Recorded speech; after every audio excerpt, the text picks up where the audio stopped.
So genetics বিষয়টা আসলে কি, জিন জিনিসটা কি? জিন জিনিসটা বোঝানোর আগে আমি প্রথমে একটা জিনিস দেখাই। ধরো একটা লোক হচ্ছে লম্বা, একটা লোক লম্বা, আমরা লম্বাকে বলি হচ্ছে এল এল, ঠিক আছে? এটা বড় এল দিয়ে দেখালাম। ওনার স্ত্রী হচ্ছে খাটো, ওনার ওয়াইফ হচ্ছে খাটো, এল ছোট এল ছোট এল। এখন তুমি জানো প্রত্যেকটা মানুষের মধ্যে ক্রোমোজোম কতটুকু থাকে? 23 জোড়া থাকে, অর্থাৎ 23টা করে থাকে, 23 পেয়ার থাকে। অর্থাৎ তোমার লম্বা, তুমি যে লম্বা এটার জন্য তোমার দুইটা ইনফরমেশন থাকবে, অর্থাৎ তোমার দুইটা ক্রোমোজোম, হোমোলোগাস ক্রোমোজোম বলি আমরা, যে একটা আসে প্যাটার্নাল থেকে, প্যাটার্নাল সাইড থেকে, আর একটা আসে ম্যাটার্নাল সাইড থেকে। অবশ্যই ম্যাটার্নাল সাইডের ধরো 4 নম্বর ক্রোমোজোম নিয়ে কথা বলতেছি, এবং প্যাটার্নাল সাইডেরও 4 নম্বর ক্রোমোজোম নিয়ে কথা বলতেছি। এখানে একটা জোন থাকবে যেটা তোমার হাইট কন্ট্রোল করে, এই হাইটটা। তাহলে ম্যাটার্নাল সাইড থেকে তোমার হাইটের একটা কমান্ড আসতেছে, যেটা হচ্ছে তুমি লম্বা হবা, বড় এল। প্যাটার্নাল সাইড থেকে একটা কমান্ড আসতেছে যে তুমি লম্বা হবা, বড় এল। তাহলে প্যাটার্নাল এন্ড ম্যাটার্নাল সাইড থেকে যখন লম্বা হওয়ার কমান্ড আসতেছে, দুইজন থেকেই তুমি বলতে পারতেছো হ্যাঁ তুমি অনেক লম্বা। ওকে, তাহলে আমরা একটা হাজবেন্ড ধরলাম এইচ, যে হচ্ছে একদম পিওরলি লম্বা, কিন্তু তার ওয়াইফ হচ্ছে পিওরলি খাটো। অর্থাৎ তার প্যাটার্নাল সাইড থেকে যে ক্রোমোজোমটা ইনফরমেশন নিয়ে আসছে ওটাও হচ্ছে কি তোমার ছোট, যে ম্যাটার্নাল সাইড থেকে আসছে ওটাও ছোট। এখন তুমি দেখো এদের যে ফার্স্ট কিডটা হবে ওটা কিরকম হবে?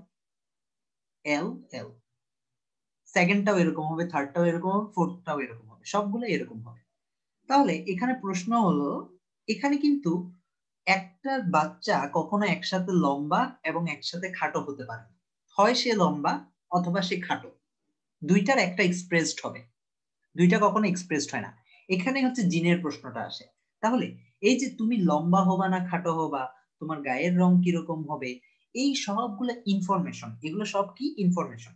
এগুলো কোথায় থাকে ইনফরমেশন? আমাদের কোথায় থাকে? সেলের ভিতরে যে ডিএনএ আছে, নিউক্লিয়াসের মধ্যে সবগুলো ইনফরমেশন থাকে।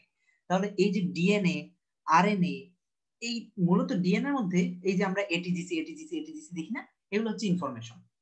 তাহলে তোমার মধ্যে এই জিনগুলো আছে জোড়ায় জোড়ায়, এগুলাকে বলা হচ্ছে ফ্যাক্টর বা জিন, যেটাই বলা হোক।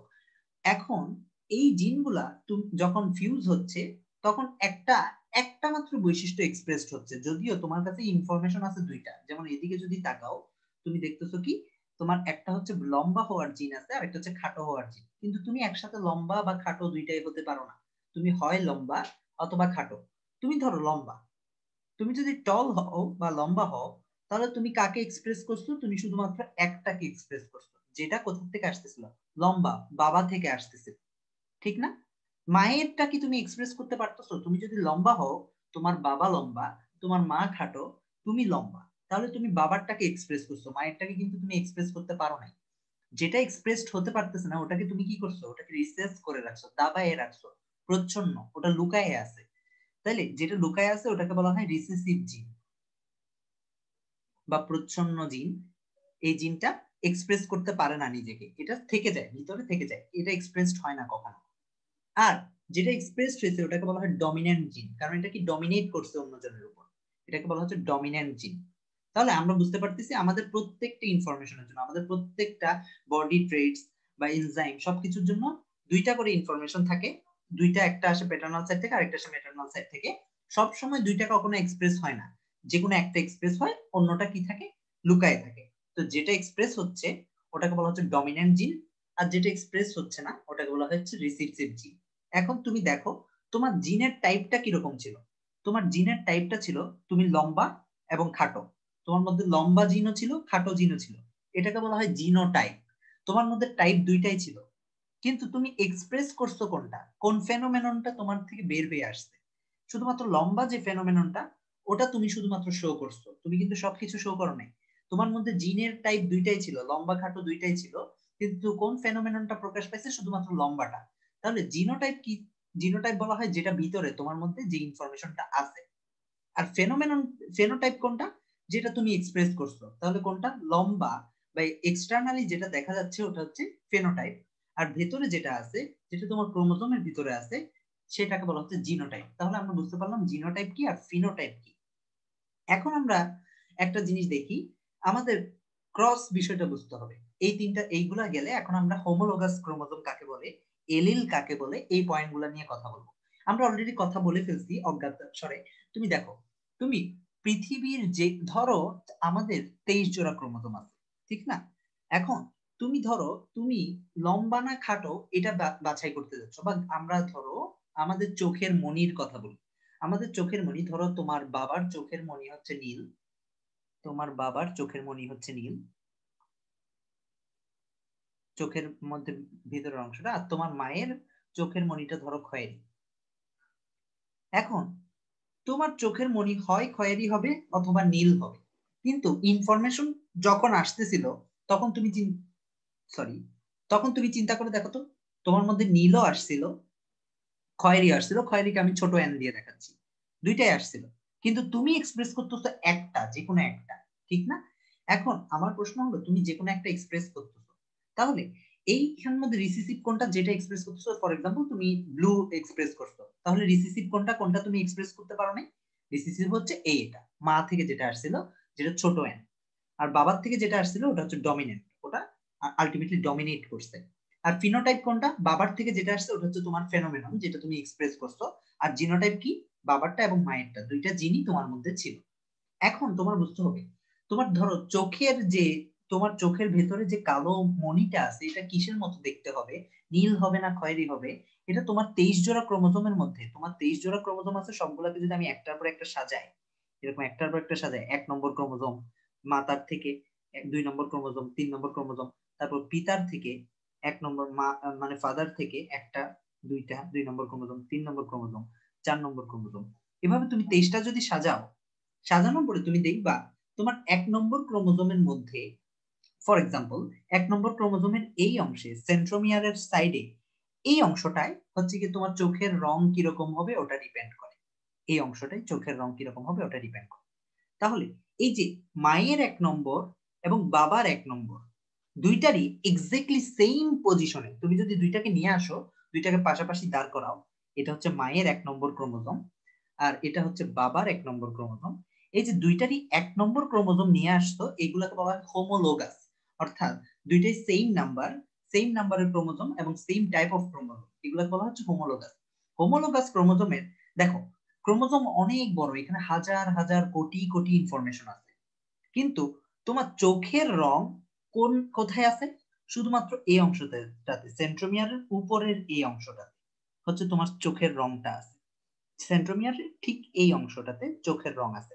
তাহলে তুমি বুঝতে পারতেছো যে এত জায়গা থাকতে শুধুমাত্র এই অংশটাই, এই অংশটাই তোমার কি আছে? ইনফরমেশনটা আছে। তো তোমার পুরা ক্রোমোজোমের যে অংশটাই ইনফরমেশন থাকে ওটাকে বলা হয় লোকাস। ক্রোমোজোমের যে অংশটায় যে পজিশনে ইনফরমেশনটা থাকে ওটাকে বলা হয় লোকাস। তাহলে আমরা বুঝতে পারতেছি লোকাস কি জিনিস।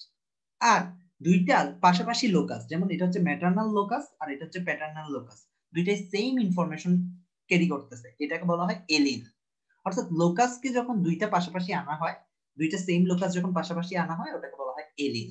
তাহলে আমি একটু করে আবার করি, এলিল বা লোকাস হচ্ছে ক্রোমোজোমের মধ্যে, এটা একটা ক্রোমোজোম, ক্রোমোজোমের মধ্যে এক্সাক্ট পজিশনটা যেখানে ইনফরমেশনটা আছে। তুমি ধরো চোখের ইনফরমেশন খুঁজতেছো, চোখের রং কিরকম হবে, এইটা এই জায়গায় আছে, এটাকে বলা হচ্ছে চোখের এলিল। কানের ইনফরমেশন খুঁজতেছো, এটা হচ্ছে কানের এলিল, এখানে কান আছে। কিডনির ইনফরমেশন খুঁজতেছো, এটা এখানে আছে, এটা কিডনির এলিল। এলিল মানে হচ্ছে এক্সাক্ট দুইটা পজিশন। এটা যদি একটা ক্রোমোজোমের ক্ষেত্রে ধরো, ধরো বাবার ক্ষেত্রে বা মায়ের ক্ষেত্রে, এই পজিশন গুলাকে বলা হচ্ছে লোকাস। আর পাশাপাশি দুইটা লোকাসকে যদি তুমি কাউন্ট করো, এটাকে বলা হচ্ছে এলিল। যে মায়ের এই পজিশন এবং বাবার এই পজিশন দুইটাকে একসাথে বলা হচ্ছে এলিল, আর সিঙ্গেল হিসাব করলে এটাকে বলা হচ্ছে লোকাস। তাহলে লোকাস এন্ড এলিল কি নিয়ে কথা বলে? পজিশনিং নিয়ে। ঠিক আছে? আচ্ছা, এখন হোমোজাইগাস এলিল আর হেটারোজাইগাস এলিল বলতে আমরা কি বুঝি? তাহলে এলিল বলতে আমরা বুঝলাম কি? পজিশনিং। বা এটা কি, এটা কি ডিনোট করতেছে? যেমন এখানে হোমোজাইগাস এলিল না হেটারোজাইগাস এলিল, একটু চিন্তা করো। যেমন ধরো এটা প্যাটার্নাল ক্রোমোজোম, এটা প্যাটার্নাল ক্রোমোজোম, প্যাটার্নাল ক্রোমোজোম কি ডিনোট করতেছে? তোমার চোখের রং নীল হবে, আমি এখানে নীল দিয়ে দাগাই দিলাম, এই অংশে তোমার চোখের রঙের ইনফরমেশন গুলো আছে। প্যাটার্নাল এলিলটা, প্যাটার্নাল লোকাসটা বলতেছে তোমার চোখের রং নীল হবে। এখন তুমি এলিল ম্যাটার্নাল সেম জায়গাটা যদি যাও, সেম লোকাসে যাও এবং এই পজিশন দুইটা যদি বিচার করো, ম্যাটারনাল এলিল বলতেছে যে তোমার চোখের রং লাল হতে হবে, প্যাটার্নাল এলিল বলতেছে মানে প্যাটার্নাল ইনফরমেশনটা বলতেছে তোমার চোখের রং নীল হতে হবে। তাহলে দুইটা যখন একটা আরেকটার অপোজিট তখন এটাকে বলা হয় হেটেরোজাইগাস এলিল। Heterozygous allele. কিন্তু প্যাটার্নাল ম্যাটার্নাল দুইটাই যদি সেম ইনফরমেশন দিত, যেমন একটু আগে যে এটা দেখছি, দেখো তো এই ক্ষেত্রে দেখো তো প্যাটার্নাল এল বলতেছে এখানে প্যাটার্নাল এন্ড ম্যাটার্নাল দুইটাই সেম ইনফরমেশন দিচ্ছে না, দুইজনই বলতেছে লম্বা হও লম্বা হও। তাহলে এটাকে কি বলা হবে? Homozygous allele. তাহলে হোমোজাইগাস মানে বুঝে গেছে, হোমো সেম হবে দুইটা। তাহলে এটা এটা হোমোজাইগাস, এটাও হোমোজাইগাস। আর এটা যদি দেখো এটা হচ্ছে প্যাটার্নাল বলতেছে একটা, ম্যাটার্নাল বলতেছে আরেকটা, এই এলিলটাকে কি বলা হবে? Heterozygous allele. তাহলে এলিল কি বুঝলাম, হোমোজাইগাস এলিল কি বুঝলাম, হেটেরোজাইগাস এলিল কি বুঝলাম।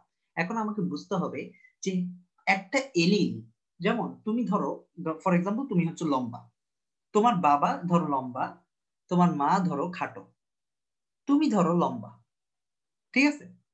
এখন আমরা কিভাবে বুঝবো যে তুমি তুমি তোমার বাবা বা মা থেকে, ধরো এখান থেকে এরকমও তো হতে পারতো যে তোমার বাবা এল এল, এরকম এল এল ছিল, এবং তুমি এখান থেকে একটা বড় এল পাইছো, এখান থেকে একটা ছোট এল পাইছো, ঠিক আছে? তোমার বাবা আসলে ফুলি হোমোজাইগাস লম্বা না। তাহলে তুমি হোমোজাইগাস না হেটেরোজাইগাস, তুমি কি বড় এল না ছোট এল, এগুলো কিভাবে বুঝবো? এটার জন্য হচ্ছে কি একটা ব্যাক ক্রস করা লাগে। ব্যাক ক্রস মানে আমি একটু বোঝানোর চেষ্টা করি। ধরো তো এটা হচ্ছে তুমি, এখন তুমি যদি একদম পিওরলি লম্বা হতা, তুমি কিন্তু পিওরলি লম্বা না, তোমার মধ্যে কিন্তু খাটো হওয়ার জিনটাও আছে। হ্যাঁ তুমি লম্বা, কিন্তু তুমি পিওর লম্বা না, তুমি হেটেরোজাইগাস লম্বা। তোমার মধ্যে খাটো হওয়ার জিনও আছে, তোমার মধ্যে লম্বা হওয়ার জিনও আছে, কিন্তু লম্বাটা ডমিনেন্ট, এটাকে মানে একদম রিপ্রেস করে রাখছে। দ্যাটস ওয়াই তুমি শুধুমাত্র কি করতে পারছো, লম্বাটা শো করতেছো, কিন্তু তোমার মধ্যে কিন্তু খাটো হওয়ার জিনও আছে। তোমার আর তোমার বাবার মধ্যে ডিফারেন্সটা দেখো তো, তোমার আর তোমার বাবার মধ্যে ডিফারেন্সটা কি? তোমার বাবা হচ্ছে একদম পিওর লম্বা, এখানে কোনো খাটোর অপশনই নেই। কিন্তু তুমিও লম্বা, দুইজনেরই বাইরের এক্সটার্নাল ফিচার্স সেম, তোমার বাবাও লম্বা, তুমিও লম্বা, কিন্তু তোমার ইন্টারনাল জিনোটাইপ, তোমার জিনের যে টাইপটা ওখানের মধ্যে বাবার সাথে একটু কিন্তু ডিফারেন্স আছে। এটাকে কি বলা হয়েছিল? আমরা বলছিলাম এটাকে হেটেরোজাইগাস, হেটেরোজাইগাস এলিল। আর এটাকে বলতেছিলাম হোমোজাইগাস। এখন আমার প্রশ্ন হলো তুমি হেটেরোজাইগাস না হোমোজাইগাস এটা কিভাবে বুঝবো? তাহলে তুমি চিন্তা করে দেখো, বাবার সাথে যদি আমরা ফিউশন দিই একটা, ঠিক আছে, এগুলো সাধারণত গাছের ক্ষেত্রে হয়ে থাকে, হিউম্যানের ক্ষেত্রে হয় না। তো তুমি ফিউশন করলা, তুমি যদি একদম হোমোজাইগাস হইতা, ধরো তুমি যদি এল এল হইতা, তোমার বাবাও যদি এল এল হইতো, তাহলে তুমি দেখো তো ফিউশন দেওয়ার পরে, এটা যখন তুমি ফিউশন দিতা বাবা আর ইয়া, তখন কি হইতো? সবগুলা এল এল এল এল এল এল এল এল সব বড় এল হইতো না? সব বড় এল হইতো। ওকে, এখন তুমি দেখো তো এই এটার ক্ষেত্রে তুমি যখন ফিউশন দিবা, এখানে তুমি দেখবা দুইটা বড় এল আর দুইটা ছোট এল। দেখো তো, এল এল এল এল, আরেকটা কি এল এল এল এল। তাহলে এই ক্ষেত্রে রেশিওটা যদি তুমি চেক করে দেখো, এই ক্ষেত্রে রেশিওটা হচ্ছে এক্স্যাক্টলি 100% হচ্ছে 100% এই জিনিসটা পাচ্ছ। আর এই ক্ষেত্রে রেশিওটা কিরকম পাচ্ছ? 1:1। তাহলে এই যে 1:1 রেশিও পাচ্ছ, এটা দেখে আমরা বুঝি যে তুমি হেটেরোজাইগাস, তুমি পিওরলি লম্বা না। আর যদি সবগুলা সেম হইতো তাহলে আমরা বুঝতাম যে তুমি হোমোজাইগাস, তোমার বাবাও হোমোজাইগাস। এই এই যে তুমি যে ব্যাকে গিয়ে তুমি টেস্ট করার জন্য, এই যে তুমি ব্যাকে গেছো এটাকে বলা হয় টেস্ট ক্রস, এবং তুমি যে ব্যাকে গেছো এটাকে আবার ব্যাক ক্রস বলা হয়। তাহলে তুমি ব্যাকে যাওয়ার মাধ্যমে টেস্ট করছো, তাই এটা এক অর্থে back cross and test cross. তাহলে আমরা বুঝতে পারলাম ব্যাক ক্রস হচ্ছে গিয়ে যদি প্যাটার্নাল সাইড মানে হচ্ছে যদি আগের কারোর সাথে যদি ফিউশন করানো হয় এটাকে বলা হয় ব্যাক ক্রস। আর যদি তোমার টেস্ট করানোর জন্য ফিউশন করানো হয় ওটাকে বলা হয় টেস্ট ক্রস। দুইটাই আলটিমেটলি সেম, এবং টেস্ট ক্রসের যে রেশিওটা 1:1 এটা খুবই ইম্পর্টেন্ট, এটা সাধারণত বিভিন্ন পরীক্ষায় আসে। এন্ড ফাইনালি এই জিনিসগুলাকে প্রথম তোমার মেন্ডেল ফ্যাক্টর নামে প্রকাশ করছিল। আচ্ছা, একটা এক্সটেনশন যে যখন এই বিষয়টা, আগে তো এই বিষয়গুলা বা জেনেটিক্স এই বিষয়গুলো এতটা ডিপে ছিল না। So first of all Mendel প্রথমে হচ্ছে ব্যাখ্যা করছিল শিম গাছ, মটরশুটি গাছ দিয়ে। So first of all question হলো কেন এত গাছ থাকতে মটরশুটি ইউজ করছে? কারণ এখানের মধ্যে দুইটা ভিজিবল কি থাকে। যেমন ধরো আমি যখন উদাহরণ দিলাম, আহ একটা ধরো হাজবেন্ড লম্বা আর একটা হচ্ছে ওয়াইফ খাটো এবং চিলড্রেন কি হয়েছে, লম্বা হয়েছে। এগুলো ভিজিবল, ঠিক না? একটা হচ্ছে দেখা যাচ্ছে লম্বা আর একটা হচ্ছে খাটো, ঠিক না? ধরো দুইটা কালো বিড়াল, তাদের মানে তাদের যে প্রজেনি, এটাও কি প্রজেনি না, সরি, তাদের যে চিলড্রেন, এটাও কি হচ্ছে তোমার কালো হয়েছে। এখান থেকে কিন্তু তুমি কিছুই ডিরাইভ করতে পারবে না যে জিন কোথায় ছিল, কি ছিল। কিন্তু তোমার যখন ভিজিবল কিছু প্রপার্টিজ থাকবে, ওখান থেকে তুমি ডিরাইভ করতে পারো যে প্রপার্টিজটা কার থেকে আসছে। যেমন মেন্ডেল যেটা করছে, তোমার ধরো মটরশুটির ক্ষেত্রে এরকম একটা বীজ আছে, এটা ধরো ইয়েলো কালার সিড, আর এটা ধরো গ্রিন সিড। এটা ধরো প্যাটার্নাল, এটা হচ্ছে ম্যাটার্নাল। ম্যাটার্নালের ক্ষেত্রে এটা কি ইয়েলো প্লাস হচ্ছে কিরকম, অনেকটা রিঙ্কেলড, ঠিক না? অনেকটা কুঞ্চিত, মানে কুচকে আছে। আর গ্রিনটা কিরকম, গ্রিনটা হচ্ছে একদম রাউন্ড শেপ। এখন ধরো তুমি ফিউশন করলা, ফিউশন করার ফলে তুমি একটা পাইলা হচ্ছে গিয়ে একটা পরবর্তী প্রজন্ম পাইলা, নেক্সট জেনারেশনটা একটা পাইলা হচ্ছে গ্রিন প্লাস রিঙ্কেলড। তাহলে তুমি বলতে পারো না রিঙ্কলিং এর যে প্রপার্টিসটা এটা আসছে ম্যাটার্নাল সাইড থেকে, আর যে গ্রিন কালারটা এটা আসছে প্যাটার্নাল সাইড থেকে। এই এই যে একটা তোমার একদম ভিজিবল যে প্রপার্টিস গুলা, এগুলো খুব ইম্পর্টেন্ট। তারপর দেখো রাউন্ড, রাউন্ড যে প্রপার্টিসটা এটা আসছে হচ্ছে প্যাটার্নাল সাইড থেকে, এটাও রাউন্ড। আর কালার এইটা আসছে এখান থেকে। তাহলে এই যে ভিজিবল প্রপার্টিস গুলো সাধারণত মটরশুটির ক্ষেত্রে বেশ ভালো প্রপার্টিস গুলো দেখা যাচ্ছিল। এখন শুধুমাত্র ভিজিবল হওয়াটা এনাফ না। এখন ধরো বট গাছ, একটা বট গাছ নিলা, বট গাছের মধ্যে ধরো ভিজিবল প্রপার্টিজ আছে, কিন্তু বট গাছের ধরো তোমার একবার ফল দিতে 100 বছর লাগে। তো তুমি একবার ফল পেতে পেতে তুমি মারা গেছো, তুমি তো রিসার্চ শেষ করতে পারবা না। এজন্য মটরশুটি দেখা যায় হচ্ছে গিয়ে এক এক বছরের মধ্যেই দেখা যায় হচ্ছে ফল দেয়। এদের এই ধরনের ইয়াকে বলা হয় হচ্ছে এক বর্ষজীবী, এক বছর যেসব বাঁচে। তাহলে তুমি করছো কি, তুমি যেই ফিউশনটাই করাইছো না কেন, এই ম্যাটার্নাল এন্ড প্যাটার্নাল যেই ফিউশনটাই করো না কেন, এই রেজাল্টটা তুমি এক বছরের মধ্যেই দেখতে পাবে এবং তুমি ফার্দার রিসার্চ করতে পারবে, যেটা এক বছরের মধ্যেই সম্ভব। দ্যাটস ওয়াই মটরশুটি নেওয়া হয়েছিল। নেক্সট প্রশ্ন, ধরো যেমন ধরো সাইকাস, সাইকাসের ক্ষেত্রে কি হয়, সাইকাসের ক্ষেত্রে আমরা বোটানিতে পড়ছিলাম, গাছ মেল গাছ থাকে এক জায়গায়, ফিমেল গাছ থাকে আরেক জায়গায়। মেল গাছ থেকে পাখি বা বাতাস কিছু একটা অনেক দূরে, ধরো বাংলাদেশ থেকে আফ্রিকায় নিয়ে গিয়ে তারপর হচ্ছে সিডটা আলটিমেটলি একটা প্ল্যান্টে ফর্ম করে।